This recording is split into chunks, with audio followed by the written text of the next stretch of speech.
Lacan, nous et le réel, 105e séance. Vous écoutez?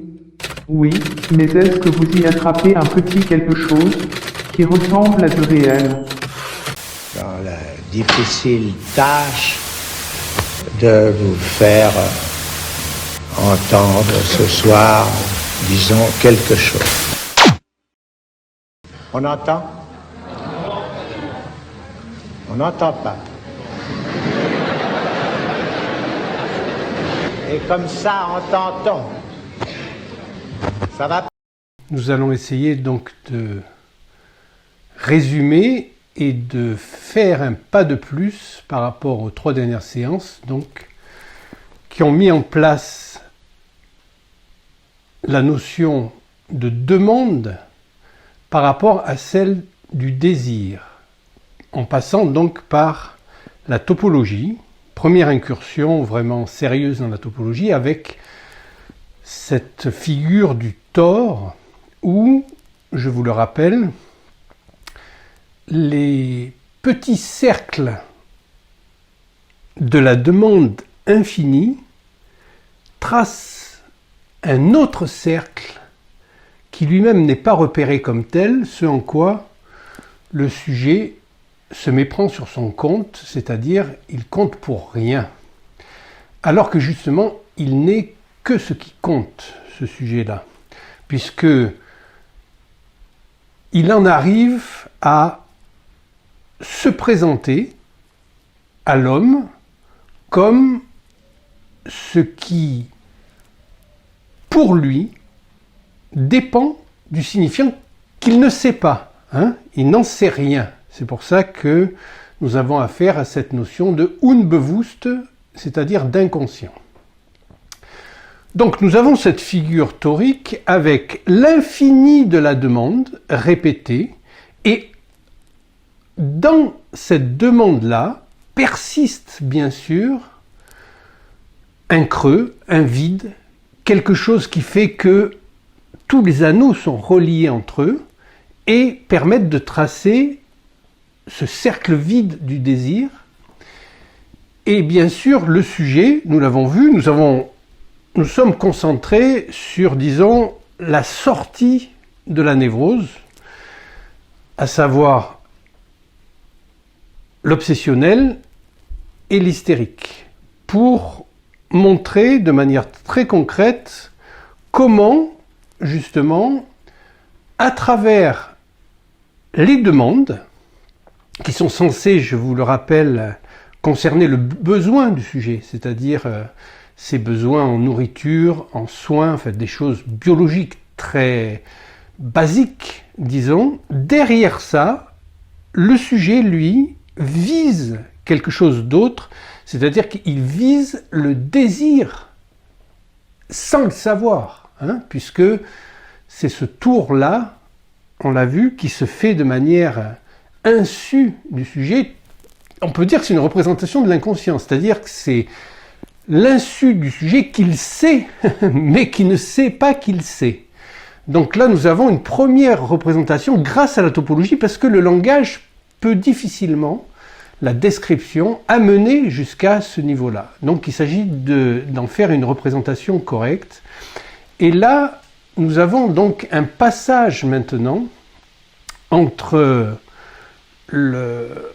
l'objet du désir que vise le sujet derrière la demande, on l'a déjà vu, c'est-à-dire que derrière la demande de nourriture, il y a une demande d'amour, et cette demande d'amour, elle ouvre vers l'objet du désir. Nous avons déjà vu ça avec l'apparition du sein.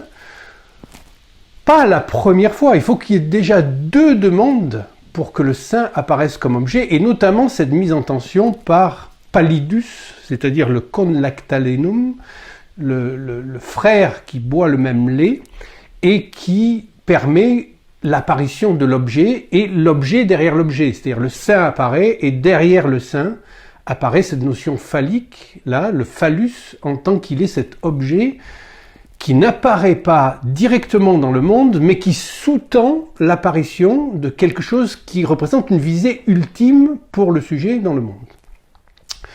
Donc, comment passer de ces relations de sujet à objet c'est là tout l'enjeu de la psychanalyse découverte par Freud, c'est-à-dire que ça n'a rien à voir avec la psychologie. Parce que, bien sûr que dans la psychologie, il y a un sujet et il y a un objet de l'autre côté.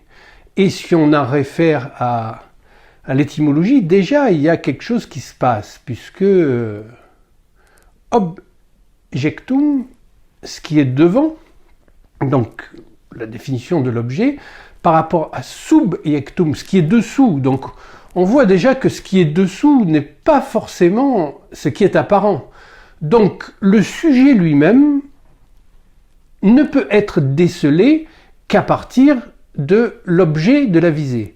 Et pourtant l'objet, on le voit, il est toujours quelque chose d'autre que l'objet matériel qui est devant. C'est-à-dire c'est une structure qui le sous-tend parce que ça se passe à l'intérieur de l'appareil psychique.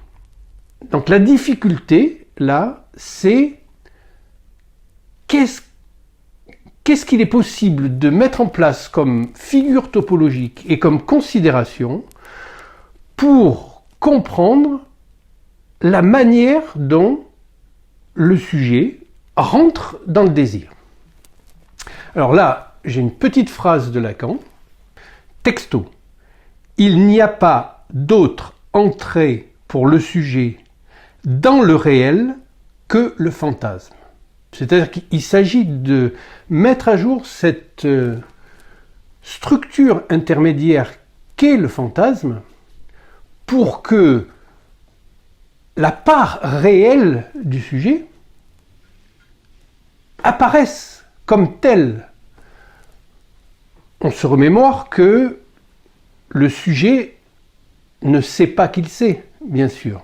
Donc on revient à notre chasseur du Magdalénien, là, du néolithique, qui commence à tracer des encoches sur une corde d'antilope, et il fait entrer de cette manière le sujet dans le réel par le signifiant, puisque l'encoche, qui n'est ni tout à fait une autre, ni tout à fait la même, comme dit le poème de Verlaine, est l'amorce du premier signifiant qui lui permet justement de se repérer dans la structure à partir de son interrogation sur la chasse, donc à quel moment il s'est passé ceci ou cela dans quelle chasse et comment il va s'y retrouver dans ces différentes chasses par cette scansion temporelle des différentes chasses. Et donc là se construit la possibilité du sujet qui est réel. C'est pour ça que le sujet, ça n'a rien à voir avec moi-je. Dès que vous entendez moi-je, vous le savez, ce n'est pas le sujet. C'est celui qui se prend pour le moi, c'est-à-dire qui se méprend, littéralement. Le mais en grec, c'est une négation. Donc il ne se prend pas puisqu'il se voit dans le miroir et il ne sait pas que dans le miroir c'est inversé.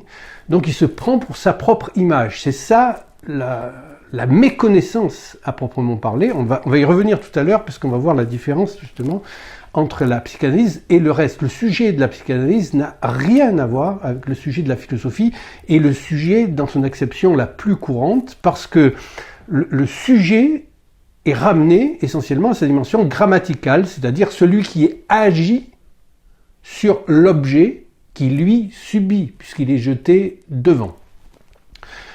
Alors qu'en psychanalyse, eh bien c'est l'inverse, c'est-à-dire que c'est l'objet qui objecte, donc qui se met en travers, en quelque sorte, pour que le sujet soit révélé. Donc c'est par le travail sur l'objet, et notamment l'objet du désir, que la psychanalyse arrive à repérer un tant soit peu la place du sujet en tant qu'il est réel, c'est-à-dire qu'il est fuyant, puisque le réel n'est pas visible a priori, ni représentable, ni imaginable, mais il est toujours représenté par un signifiant pour un autre signifiant. Ça, c'est représenté par un signifiant, c'est-à-dire que JE, c'est un signifiant du sujet, entre autres, bien sûr. C'est-à-dire que dans le cas du Magdalénien, c'est juste une encoche qui représente le sujet, là. La partie représentation du sujet, c'est assez facile à saisir. Parce que on sait que l'image d'une chose peut représenter la chose. Mais pour un autre signifiant, ça c'est la partie complexe et c'est la partie la plus psychanalytique de l'affaire. C'est-à-dire que ce qui est en jeu là, c'est que ça se passe indépendamment du sujet lui-même. Il y a quelque chose qui fait que le sujet se prend, c'est comme s'il était accroché par le signifiant, et accroché par le signifiant, il rentre dans le réel. C'est ce que dit cette phrase de Lacan. Et ça, c'est le fantasme. Alors on se souvient que le fantasme, nous en avons déjà parlé bien sûr, mais nous allons revisiter cette notion-là avec une possibilité d'en produire une topologie, enfin reproduire, puisque c'est Lacan qui a fait ça déjà. On va essayer d'entrer là-dedans et d'essayer de comprendre comment fonctionne le fantasme. Alors, on l'a vu déjà présenté d'une certaine manière comme un récit imaginaire à partir duquel le sujet se conjoint à l'objet de son désir. Puisque le désir met en scène un sujet esbarré. Enfin, ça c'est la formule du fantasme. Parce que nous n'allons arriver au fond au désir que par l'intermédiaire du fantasme. C'est le fantasme qui permet d'entrer dans le désir. Donc le fantasme, ce n'est pas seulement ce scénario imaginaire par lequel le sujet que je suis, à entendre suis évidemment comme la possibilité de la première personne du singulier du verbe suivre, désire se mettre en connexion avec cet objet qui lui manque. Cet objet, on l'a vu aussi, c'est pas un objet du monde matériel, c'est quelque chose qui est au-delà et qui fait que l'objet du monde matériel est lui toujours insatisfaisant. C'est-à-dire que le sein, c'est le premier objet, pourquoi pas, mais ce qui compte, c'est sa dimension phallique, c'est-à-dire que l'objet petit a, c'est un objet qui est abstrait, ce qui veut dire abstrait de toute détermination. Exactement comme le sujet lui-même, puisque on n'arrive pas à les situer en tant que tels. Ce sont des abstractions. Mais c'est pas n'importe quelle abstraction, ce sont des points fuyants à partir desquels tout s'organise. Et pour arriver à cette dimension-là de représentation topologique, eh bien, nous devons faire un effort d'imagination qui va se trouver conforté par l'expérience réelle de ce qui arrive donc au sujet. Donc nous sommes partis pour cela, je reprends où j'en étais tout à l'heure, avec l'obsessionnel et l'hystérique. Alors, on se souvient que nous l'avons déjà qualifié, le désir de l'obsessionnel est taxé d'impossible. Celui de l'hystérique, insatisfait. Donc c'est l'insatisfaction qui marque le désir de l'hystérique. Et on se souvient que si on prend les choses dans l'ordre, c'est-à-dire l'évolution de la structure, nous sommes passés par la psychose, ensuite la perversion, en tant que structure, je parle, la névrose, et auparavant nous mettions dans la névrose une articulation entre Zwangsneurose, la névrose obsessionnelle, et l'hystérie. Et nous avons vu que l'hystérie n'est plus considérée comme une névrose, puisque l'hystérie est devenue un discours dans l'enseignement lacanien. Il faut savoir ce que ça veut dire. Ça veut dire que seul le passage par l'hystérie permet l'accès au discours analytique. C'est impossible autrement, puisque le sujet lui-même, il est de nature hystérique. Disons, hystéroforme ou hystérogène. On a quelque chose là de l'ordre de... on n'y arrive jamais à le saisir, à le cerner ou à l'attraper, si ce n'est dans cette tension de relation avec l'objet. Et ces relations avec l'objet, donc, si on les résume à l'obsessionnel et l'hystérique, donc l'obsessionnel, lui, va être marqué au début d'une sorte d'impossibilité qui se résume ainsi. C'est une impossibilité bien sûr logique. Il voudrait que son désir, ce soit son désir, sans être le désir de l'autre, avec un grand A. Or, nous l'avons vu, c'est une contradiction absolue, puisque le désir de l'homme, c'est le désir de l'autre. Du fait tout simple que les signifiants nous viennent déjà de l'autre. Donc un enfant qui est pris dans l'orbe maternel, que ce soit la mère réelle ou ses substituts, c'est la même chose, il va considérer l'autre comme étant celui ou celle dont il a besoin pour s'occuper de lui, mais surtout le lieu même d'où émerge la parole qui le convoque, lui, puisque il va émettre une demande. C'est pas parce que dans un premier temps elle est silencieuse qu'elle n'est pas de l'ordre de la parole. C'est une parole quand même, puisqu'il est équipé d'un bloc audio-vocal, il est déjà dans le registre de la parole et il demande quelque chose. Il ne sait pas quoi. On lui donne le sein. À défaut d'autre chose, on le colle sur le sein, ça a l'air de marcher plus ou moins, ça dépend, mais en tout cas, on bouche un trou, là. Donc, cette demande-là va donner lieu à un au-delà de la demande, qui, on l'a vu, est représenté par ce vide qui, pour nous, dans l'imagination, serait ce creux à l'intérieur de tous ces cercles de la demande, ces cercles pleins qui ont malgré tout un vide avec lesquels les attacher ensemble pour qu'ils fassent ce tort-là. Et il suscite toujours un au-delà, on l'a vu. Donc derrière la demande du sein, il y a cette demande d'amour et il y a l'objet en tant qu'objet de désir. Et l'obsessionnel veut que ce soit à lui et pas à l'autre. C'est impossible. Donc il va mettre en place des stratégies pour conforter son sujet dans quelque chose qui corresponde à, disons, sa lubie, sa lubie qui s'appelle Zwang, c'est-à-dire la contrainte dans laquelle il est pris.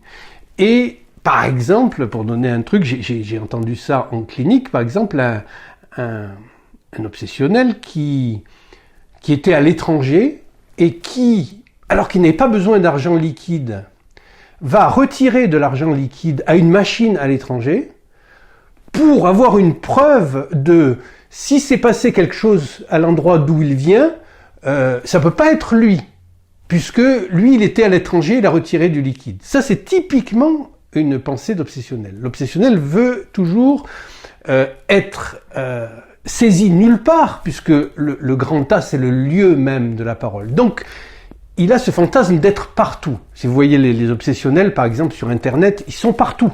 Ils ont différents pseudos, ils observent tout, ils regardent tout, sans se faire remarquer, parce que c'est une manière d'être partout sans être nulle part. Donc, ce faisant, ils ont un rapport à l'autre qui est orienté de cette manière-là, par rapport à l'hystérique, elle qui est plus franche du collier, je dirais, puisqu'elle ne rentre pas dans la contradiction. Elle est dans l'assomption de l'insatisfaction de son désir, mais qu'elle ne se résout jamais à assumer comme insatisfaisant. Donc, elle va faire des demandes répétées à l'autre en lui disant, en gros, que il est son maître, mais quand même, il doit répondre de cette position-là. Donc, de telle manière qu'elle arrive à le faire chuter de son statut de maître, et là, à ce moment-là, il ne l'intéresse plus du tout. Et donc, elle va user d'expédients, et elle va, par exemple, mettre une image d'elle, en lieu et place d'elle-même, pour ruser avec le maître, et se dédoubler, de telle façon qu'elle reste toujours dans sa demande insatisfaisante. Donc, nous avons des relations d'objets, comme ça, qui sont mises en place, et qui permettent de concevoir que il y a une structure derrière, et cette structure-là, eh bien, c'est ce que nous venons de voir, c'est-à-dire le fantasme, en tant qu'il est formulé par Lacan, sous le mathème suivant, S-barré, poinçon, ce qui veut dire coupure, en vérité, de petit a. Là, c'est très important, Parce que cette formule-là tient toute l'essence de la psychanalyse. C'est-à-dire que pour toutes les autres disciplines, il y a un sujet qui est à l'intérieur, un objet qui est à l'extérieur. Puisque objet, ça veut dire devant. Donc il n'est pas en nous, hein, il n'est pas en dessous, il est devant. Et donc ça va donner toutes les sciences positives jusqu'à la psychologie, qui est la dernière des sciences positives, mais qui ne vaut rien du point de vue de la psychanalyse, puisque le fait d'être une nuance avec la psychanalyse traduit ce qu'il y a de plus éloigné de la psychanalyse. Donc les psychologues qui se prennent pour des psychanalystes, il n'y a pas plus grave imposture que ça, puisque ils défendent, ils sont pris dans un discours universitaire qui les empêche d'accéder au discours analytique, qui lui-même donc ne différencie pas le sujet et l'objet de la même manière. Alors, je vais faire une petite incise pour vous lire une toute petite note de Beckett qui se pose la question, dans l'innommable, sur ce qu'il est. Parce que, au fond, il y a une question d'identification et d'identité derrière tout ça, puisque nous sommes dans les procédures d'identification et nous avons vu que l'identification, c'est vraiment le passage de la psychanalyse. Donc, Beckett dit ça dans l'innommable. C'est peut-être ça que je sens, qu'il y a un dehors et un dedans, et moi au milieu. C'est peut-être ça que je suis, la chose qui divise le monde en deux. D'une part le dehors, de l'autre le dedans. Ça peut être mince comme une lame. Je ne suis ni d'un côté, ni de l'autre. Je suis au milieu. Je suis la cloison. J'ai deux faces et pas d'épaisseur. C'est peut-être ça que je sens. Je me sens qui vibre. Je suis le tympan. D'un côté, c'est le crâne. De l'autre, le monde. Je ne suis ni de l'un, ni de l'autre.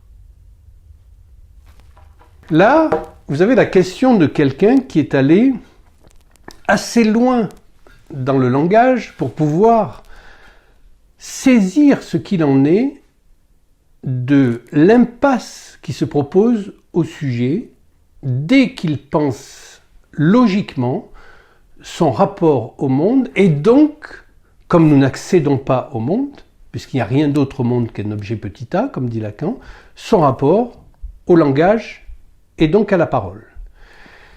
Et le fantasme, c'est cette structure intermédiaire qui va nous permettre d'envisager ce qu'il en est du désir et de son objet, qui, je vous le rappelle, ne peut jamais être un objet au sens courant, c'est-à-dire matériel du terme, puisqu'il n'est plus jeté devant.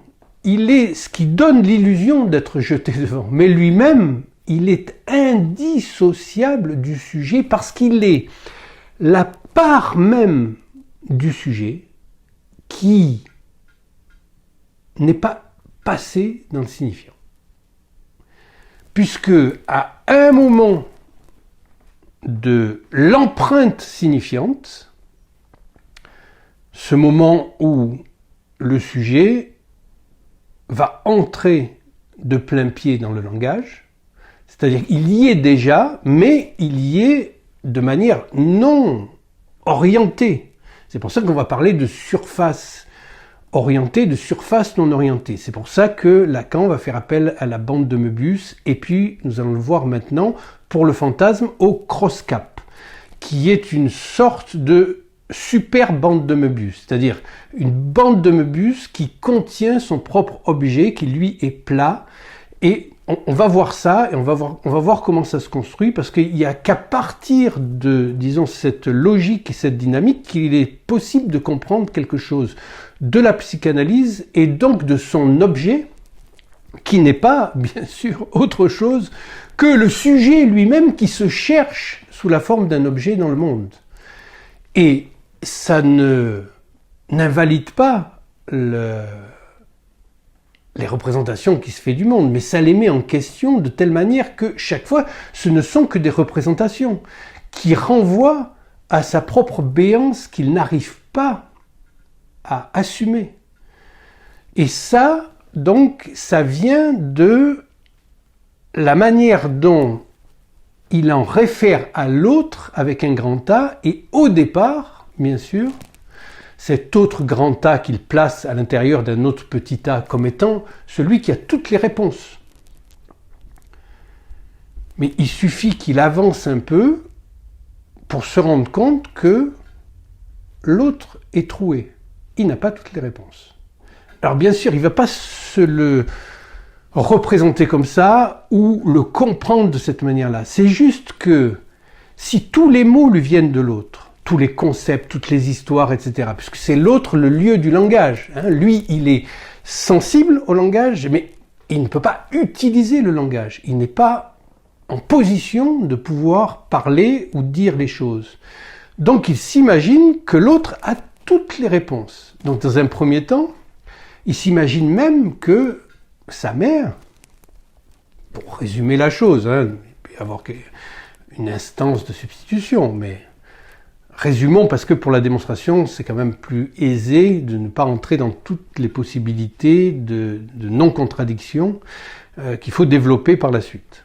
Donc, il ne peut pas s'imaginer l'enfant dans un certain laps de temps que la mère ne sait pas ce qu'il pense, puisque tous les mots viennent d'elle. Donc tous les scénarios, tout ce qu'il peut se dire lui, elle peut se le dire elle. Donc forcément, elle sait ce qu'il pense.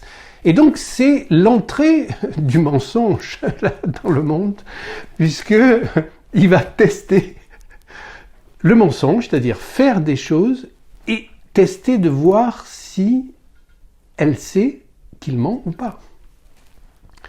Donc là, c'est la deuxième théorie sexuelle infantile de Freud, c'est la plus fertile, celle qu'on rencontre le plus souvent, je dirais, en analyse. Et donc c'est le fantasme d'un appareil psychique pour deux corps, un seul appareil psychique pour deux corps. Donc il s'agit, dans le travail, disons, d'élaboration du sujet, de faire en sorte qu'il passe par certains défilés qui vont l'amener à devenir homme. C'est un processus d'humanisation. Entre parenthèses, pour avoir fréquenté assez longtemps donc un médecin assez génial pour avoir réintroduit la logique notamment des maladies infantiles, aujourd'hui qui sont devenues la phobie, mais c'est même pas une phobie, c'est juste du business. Mais les maladies infantiles avaient pour but, comme des largages de fusées, pour un enfant, de pouvoir se passer d'une certaine relation trop fusionnelle avec la mère ou une identification trop forte avec le père, etc. Et donc ces différentes maladies étaient là pour justement servir de largage. Donc on passe des épreuves avec notre corps qui se passent au plan psychique, notamment la varicelle, etc., la rougeole qui est devenue maintenant une espèce de phobie, vaccinée contre la rougeole. C'est aberrant, mais je referme la parenthèse. Donc du point de vue psychique, en tout cas, le sujet humain est appelé à un certain nombre d'épreuves. Donc, parmi ces épreuves-là, il y a l'Oedipe, et l'Oedipe, bien sûr, met en scène l'assomption pour le sujet, qui doit assumer pleinement donc ce qui s'appelle la fonction paternelle, le nom du père en psychanalyse. Et cette dimension-là, qui est aujourd'hui non seulement négligée par les psychanalystes eux-mêmes, mais niée. C'est-à-dire, dès qu'ils se disent féministes ou LGBTistes, c'est qu'ils ont totalement fait une croix sur le DIP, ce qui est aberrant, puisque la psychanalyse naît de là, et je dirais que la psychanalyse freudienne, c'est la réinstauration de la fonction paternelle, à travers la figure de Dieu. Or, Lacan dit apprendre à faire avec le signifiant, c'est apprendre à lire. Donc il s'agit d'apprendre à lire ce qu'il en est de notre destin à travers les épreuves que nous réserve la vie, parmi lesquelles, donc, je reviens là à l'entrée dans le fantasme, donc S barré, poinçon, petit a, qui veut dire que L'objet n'est pas extérieur, c'est ce qui reste de l'empreinte du langage qui fait que pour être avec les autres, pour avoir consistance humaine, c'est-à-dire pouvoir parler avec d'autres humains, nous sommes obligés de passer par la voie des signifiants, c'est-à-dire d'apprendre à parler et d'être des êtres de parole, puisque c'est ce qui définit l'être humain, c'est d'être un être de parole. Et donc, de ce fait-là, nous sacrifions notre être-là, c'est-à-dire ce qui est hors langage, hors parole, donc notre réel, nous le sacrifions et nous sommes pris dans le signifiant. Nous devenons signifiés par des signifiants indépendamment de la vie qui palpite en nous et qui est ce reste-là qui est inintégrable. Eh bien, c'est ça, l'objet petit a. L'objet petit a, c'est ce qui reste et qui est inintégrable par l'ordre symbolique. C'est-à-dire ce qui fait rejet de l'ordre symbolique. Alors, d'habitude, je dis que c'est le sujet qui fait rejet. Mais il fait rejet d'abord sous la forme d'objet. C'est pour ça que le sujet lui-même est réel, parce que c'est à partir de ce qui ne peut pas être intégré à l'ordre symbolique que se met en place l'ordre symbolique. Et il y a cette partie, donc c'est pour ça que dans la psychanalyse, nous sommes toujours dans le pas-tout. On va voir tout à l'heure justement pourquoi le sujet lacanien n'est jamais réductible au sujet de la philosophie, notamment le sujet le plus avancé qui va être celui de Hegel, parce que pour Hegel, les choses ne se présentent pas encore comme ça. Il a l'intuition de ça, il va vers ça, mais il n'est pas arrivé jusque-là. Il faut Freud pour arriver jusque-là. Ne croyez pas que Hegel ne se soit pas aperçu de ce prolongement de sa doctrine. Il y a une très très précieuse petite note où il indique que c'est un par là qu'il aurait pu faire passer toute cette dialectique. C'est la même note où il dit que s'il n'a pas pris cette voie, c'est parce qu'elle lui paraissait manquer de sérieux. Combien il a raison. Faites l'expérience, vous me direz des nouvelles sur son succès. Ce qui se présente au sujet de la psychanalyse, c'est que, je vous l'ai dit, donc l'autre est troué. Nous l'avons déjà vu dans des séminaires précédents, le trou dans l'autre, c'est que l'autre ne sait pas, il ne sait pas tout lui-même, puisqu'il est lui-même troué. Et qu'on a vu que ce trou-là, c'était le phallus lui-même. C'est-à-dire, c'est le vide, le manque structurant, comme dans un jeu de taquin, qui permet que toutes les pièces fonctionnent. Donc, on en revient là au séminaire précédent, 104. Qu'est-ce qui fait cette angoisse-là? Et pourquoi Lacan l'a défini comme le manque du manque? C'est que le sujet étant pris dans l'ordre symbolique, comme ça, si l'ordre symbolique s'épuise, c'est-à-dire qu'il n'est pas, ce sujet, pris dans une dynamique d'apprentissage de la parole qui passe par la dynamique d'apprentissage de la lecture. Vous n'êtes pas sans savoir que plus personne ne lit, hein, et tout le monde lit des conneries, c'est-à-dire le niveau basique, mais plus que basique, c'est-à-dire médiocre et trompeur qu'il y a sur Internet. Plus personne ne lit un livre correct, un essai, Hegel, Lacan, etc. Ouah, c'est trop compliqué, etc. Alors que c'est super facile avec l'IA, etc. Mais là, vous perdez complètement le sens de la lecture et donc le sens de pouvoir vous situer dans des signifiants qui laissent la possibilité à l'objet qui n'est pas pris là-dedans de ressurgir. Et il ne manque pas de ressurgir puisque dès que vous n'êtes plus dans la parole, l'angoisse qui arrive, le manque du manque, c'est qu'il ne manque plus le vide dans lequel les signifiants arrivent. C'est-à-dire que c'est l'objet lui-même, dans sa brutalité inerte, cet objet petit a qui vient et qui bouche l'espace.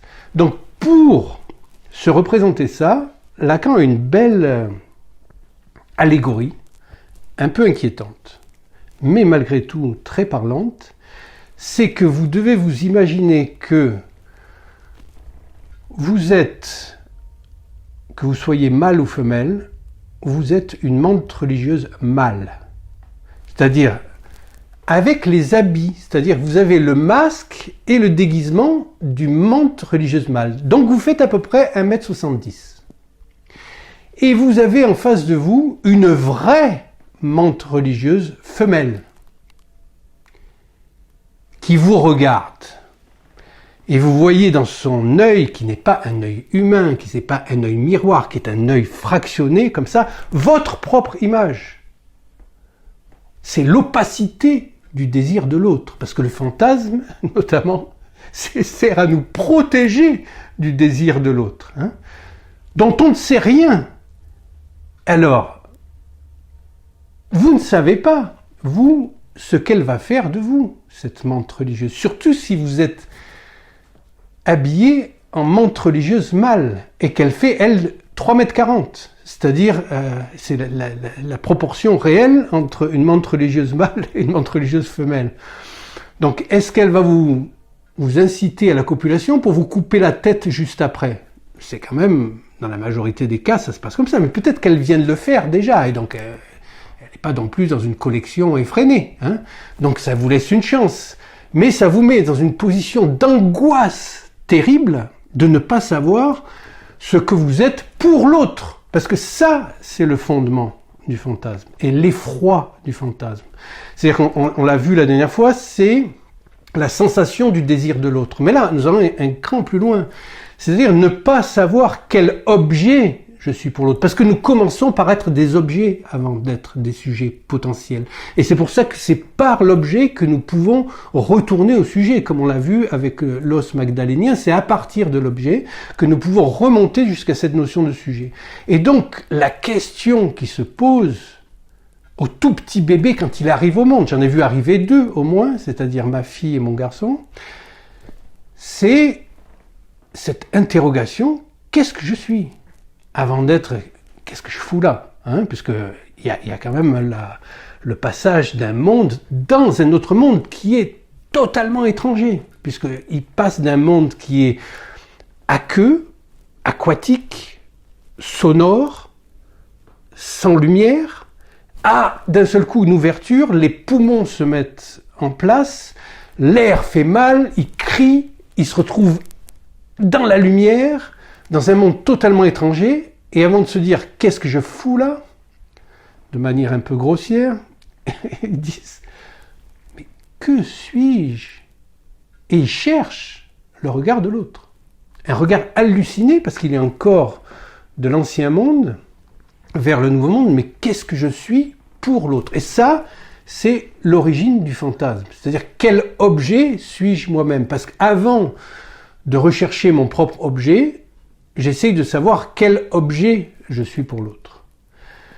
Et vous voyez que ça peut avoir une illustration quand même très inquiétante avec la menthe religieuse. Eh bien, ne sous-estimez pas ça, parce que la plupart du temps, l'arrivée d'une angoisse est porteuse de cette question originelle qui s'est déplacée dans la psyché et dans les pensées, mais c'est toujours « mais qu'est-ce que je suis pour l'autre ? Que me veut l'autre ?» Puisque c'est là, je vous rappelle, que dans la demande, il y a la demande que j'adresse à l'autre, mais en contrepoint, il y a toujours la demande de l'autre qui s'adresse à moi. Qu'est-ce qu'il me veut? Qu'est-ce que je dois faire là, dans cette position? Qui puis-je invoquer pour savoir ce que je dois faire? Donc cet individu déguisé en menthe religieuse mâle de 1,70 m face à la vraie femelle de 3,40 m, je dis mais qu'est-ce que je fais? À qui puis-je demander quelque chose? Donc on voit que l'autre est toujours, pour nous, le lieu de référence de notre question. La question, nous l'adressons à l'autre. Évidemment, ça nous arrange au début de croire que l'autre sait, qu'il peut répondre à toutes les questions. Mais nous apercevons rapidement que l'autre ne sait pas. C'est là où nous repérons le trou dans l'autre. Et c'est là où le sujet psychanalytique se différencie radicalement du sujet philosophique, parce que pour la philosophie, la plus élaborée, comme je l'ai dit, celle de Hegel, parce que là, il ne peut pas aller plus loin dans l'élaboration philosophique, c'est l'acmé de la philosophie, le sujet peut aller jusqu'à épuisement du contenu de l'altérité qui se présente à lui pour l'amener au savoir. Tandis que pour Lacan, c'est pas possible, puisque l'autre lui-même ne sachant pas, il n'y a pas de savoir absolu. Disons, le savoir absolu ne peut pas être conçu comme une possibilité de tout savoir de ma vie. Non, comme le dit Freud, il y a un Urverdrängt. Urverdrängt, c'est le refoulé originel. Je ne peux pas aller plus loin que là. Il y a une limite, ça s'appelle le nombril, et donc on ne peut pas aller au-delà. L'angoisse, c'est un certain rapport que je n'ai fait jusqu'ici imagé. Je vous en ai rappelé la dernière fois à l'image, avec le dessin réévoqué de ma présence fort modeste et embarrassée en présence de la menthe religieuse géante. Je vous en ai déjà dit donc plus long en vous disant ceci a rapport avec le désir de l'autre. S'il est un point pourtant où il est important de marquer que c'est là que je marque la différence, et si vous voulez, pour employer ce terme, progrès, j'aimerais mieux encore le saut qui est le nôtre par rapport à Hegel, c'est justement concernant cette fonction du désir. Je dirais tout de suite, pour faire sentir ce dont il s'agit, que dans Hegel, concernant cette dépendance de mon désir par rapport au désirant qu'est l'autre, j'ai affaire de la façon la plus certaine et la plus articulée à l'autre comme conscience. Voilà. Et le fantasme, justement, c'est là où il prend toute son actualité et son intérêt, c'est ce qui permet de jouer avec la loi. Donc, la loi, c'est tu ne peux pas aller au-delà. Urverdrängt, interdit. Tu peux aller jusque-là, tu ne peux pas aller au-delà. Donc, il y a une loi. Cette loi-là, nous verrons plus tard, mais nous l'avons déjà vu, c'est rien d'autre que le désir refoulé. C'est-à-dire que cette loi-là, nous la vivons sous la forme du désir, c'est-à-dire un désir qui nous commande contre nos propres intérêts immédiats, croit-on.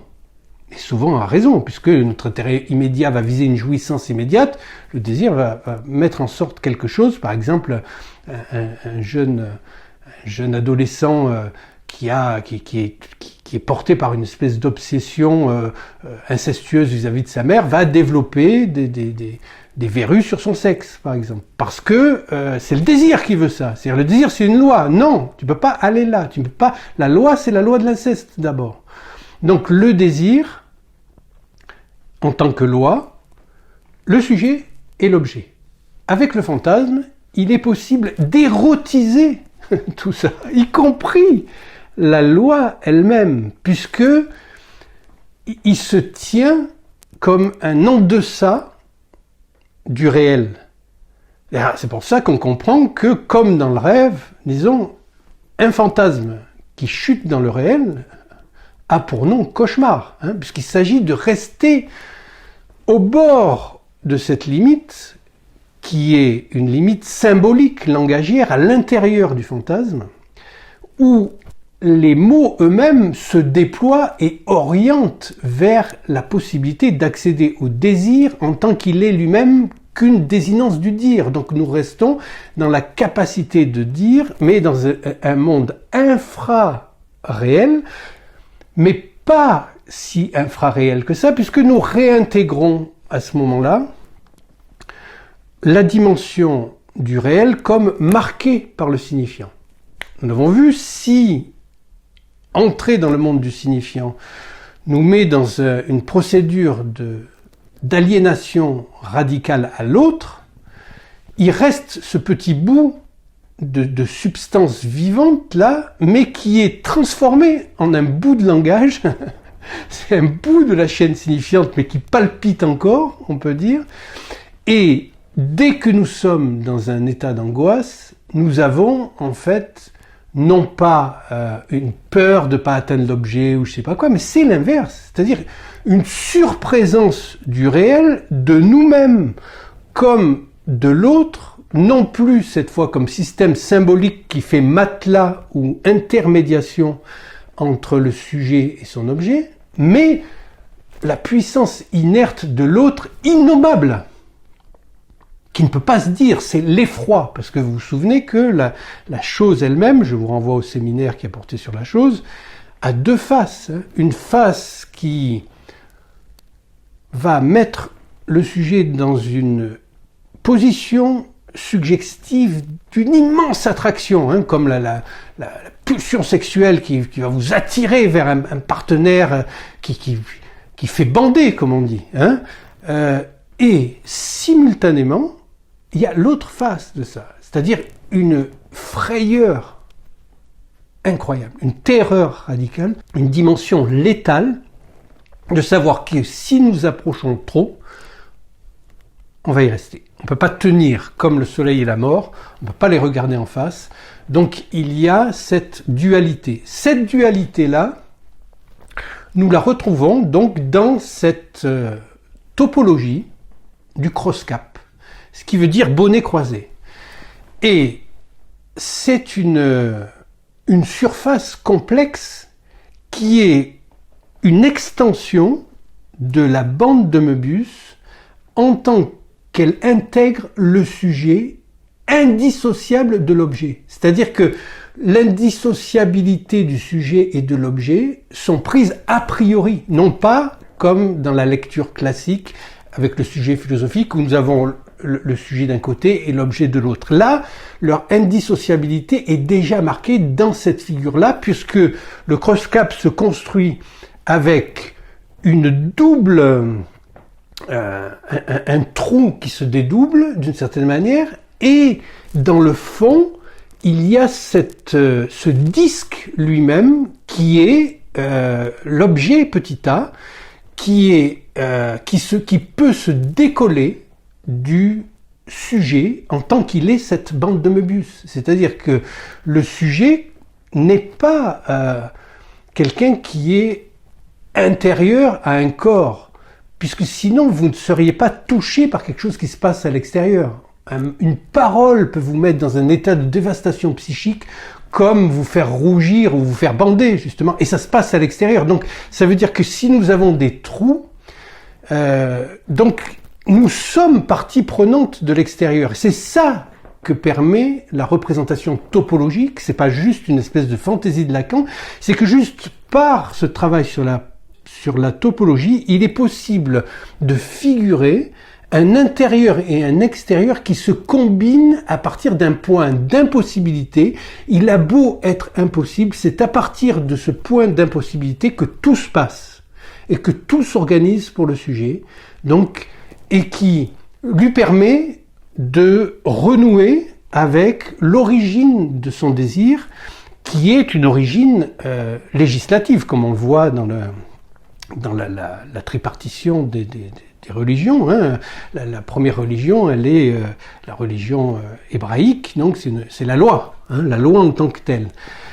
Mais bien sûr que c'est là que prend son importance l'arrivée au sein de cette religion, même d'une autre manière de le dire, et qui est de ne pas être la lettre morte de la loi, qu'il suffit d'appliquer des commandements à l'infini, et donc c'est l'abstraction, mais de réintroduire la vie elle-même par l'amour, en tant que cette loi de l'amour, là, elle dit que l'amour n'est rien d'autre que la loi elle-même, mais qui réintègre notre objet petit a, donc qui repasse par nous en tant que nous sommes responsables de l'objet petit a que nous mettons dans l'autre.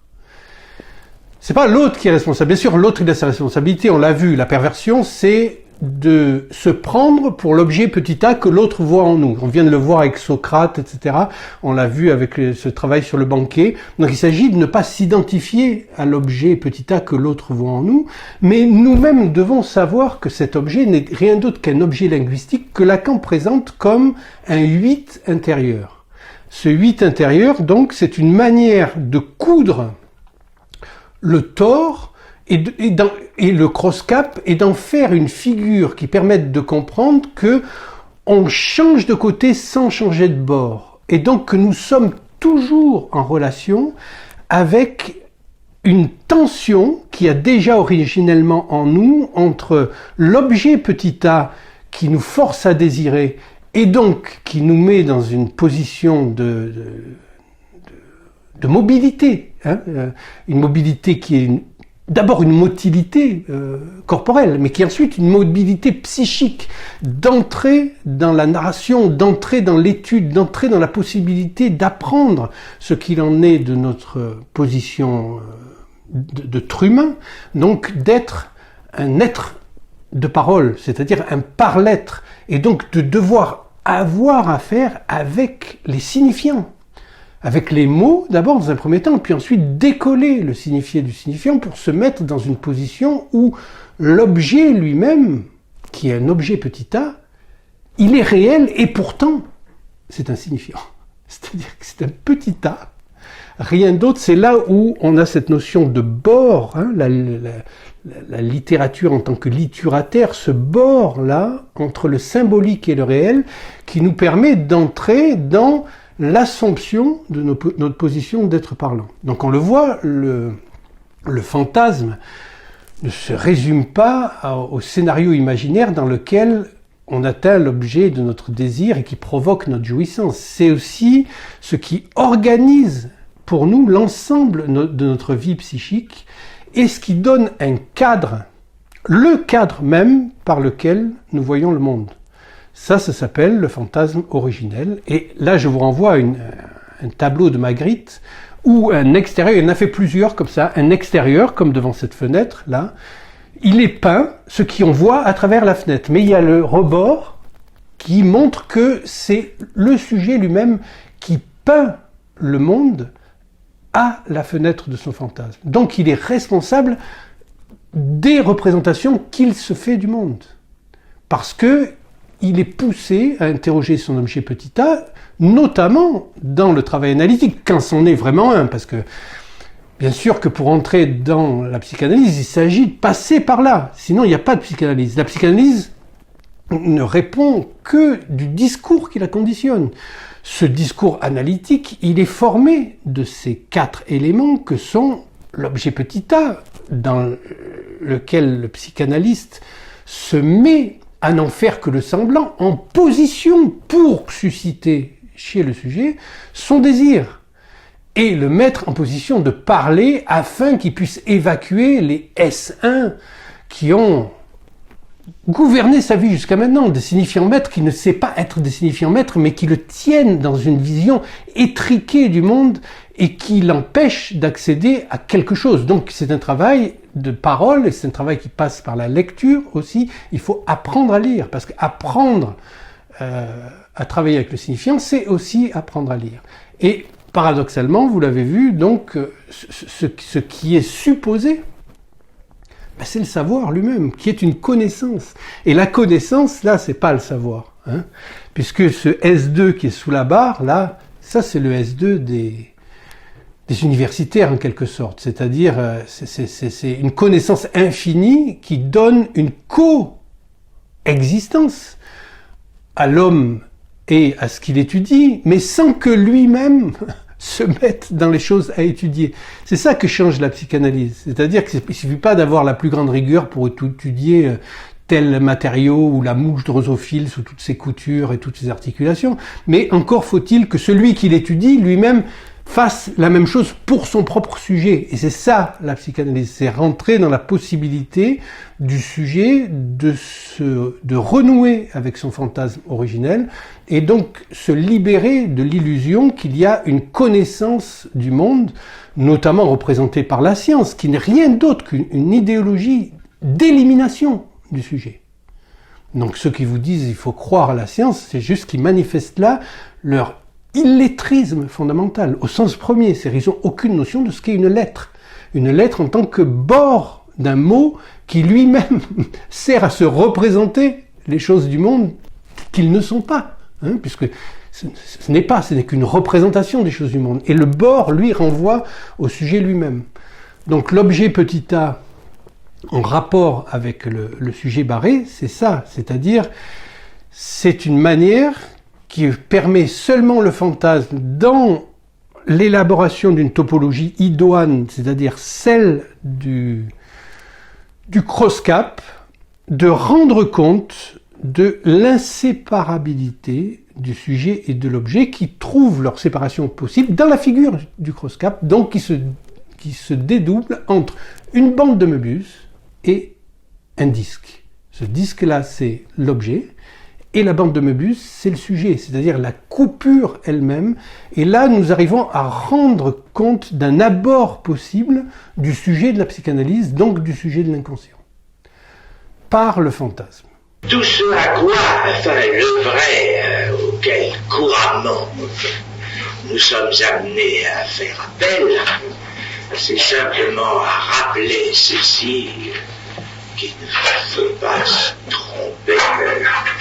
Il ne faut pas croire qu'on est déjà même dans le semblant, qu'avant le semblant, dont en effet tout se supporte pour rebondir dans le fantasme, qu'avant cela, il y a à faire une distinction sévère de l'imaginaire et du réel. Dès qu'apparaît l'objet petit a en tant que réel, notre refuge est dans l'imaginaire. C'est insupportable, le réel.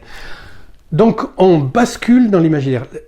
Disons, l'immense majorité d'êtres humains vit dans l'imaginaire, c'est-à-dire le projectif. Et ça, c'est aidé par la société dans laquelle on vit, qui n'a jamais poussé au plus loin la peur du réel, jusqu'à vouloir l'évacuer de tout. C'est la notion d'algorithme. Donc, imaginez tous les scénarios possibles pour que le réel soit évacué.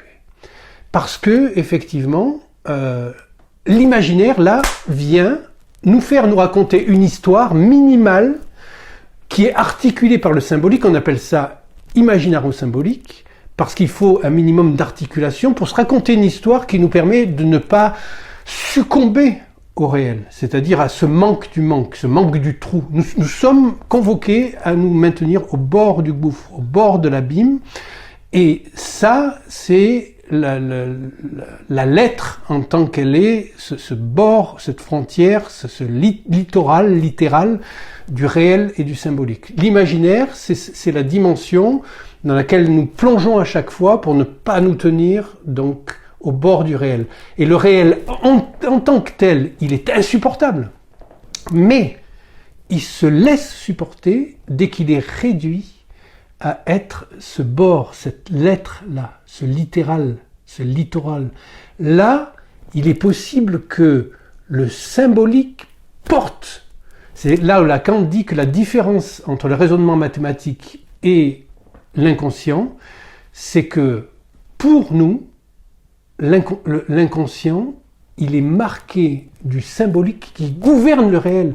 C'est-à-dire, comme nous sommes dépendants de l'autre, avec un grand A, eh bien, pour nous, le réel passe par le symbolique. C'est-à-dire que nous devons, au lieu de plonger dans l'imaginaire, nous retrouver dans le réel inhérent au symbolique lui-même en tant que limite interne du symbolique. Accepter cette limite, ce bord-là, cette bordure dans laquelle nous devons nous tenir comme au bord de la folie, au bord de la mort, rester du bon côté, mais il n'y a que là que nous avons accès à un peu de vérité.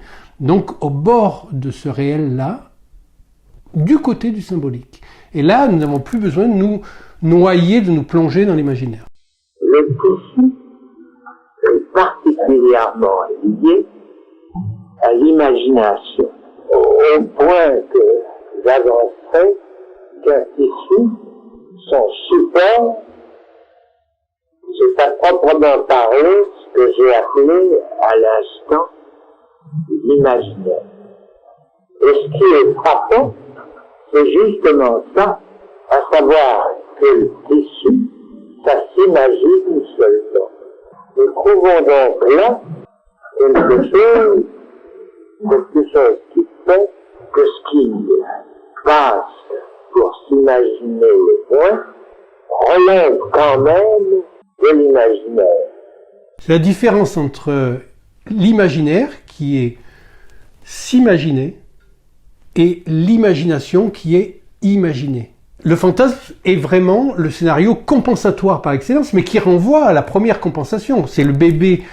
La mère s'il arrive à la voir comme telle, elle n'est plus la grande pourvoyeuse, celle qui est le porteur du grand tas, etc., la déesse mère, dans laquelle les hommes essayent de mettre les femmes, justement, tout le temps. Celle qui les répare, celle qui les... Et donc, il la voit tout de suite qu'elle est comme ça, mais il veut pas le savoir, parce que il va compenser par l'imaginaire. Elle ne voit pas. Il a faim, par exemple, où il a besoin d'être changé, ou il a envie d'entendre une parole d'amour. Elle n'est pas là. Elle se barre, elle va ailleurs, comme la mère du petit neveu de Freud. Et il va compenser ça par un scénario imaginaire. Alors oui, effectivement, là l'imaginaire est compensatoire, et l'imaginaire est marqué du s'imaginer, c'est-à-dire une réflexivité de l'imagination sur soi-même, mais qui est niée en tant que telle. Hein. Il faut que ça fonctionne comme ça. Donc c'est après analyse qu'il est possible d'entrer dans la différence, par exemple, entre imaginaire et imagination. Un artiste est dans l'imagination, 99% de la population vit absolument immergée dans l'imaginaire, y compris les plus grands scientifiques ou je ne sais quoi, qui sont totalement dans l'imaginaire et qui avoir les relations qu'ils ont avec les membres de leur famille, avec leur propre femme, avec les trucs, c'est totalement imaginaire. Donc la psychanalyse développe ce rapport-là au réel qui passe par le symbolique et qui permet de réduire l'imaginaire. Et l'imaginaire, c'est le moi. Le M' ou le S', c'est le moi. Et donc, c'est sortir de cette méconnaissance originelle du sujet qui s'identifie dans le miroir à une image inversée, donc ce n'est pas lui. Et il se prend pour son image. Ça, c'est l'origine du moi.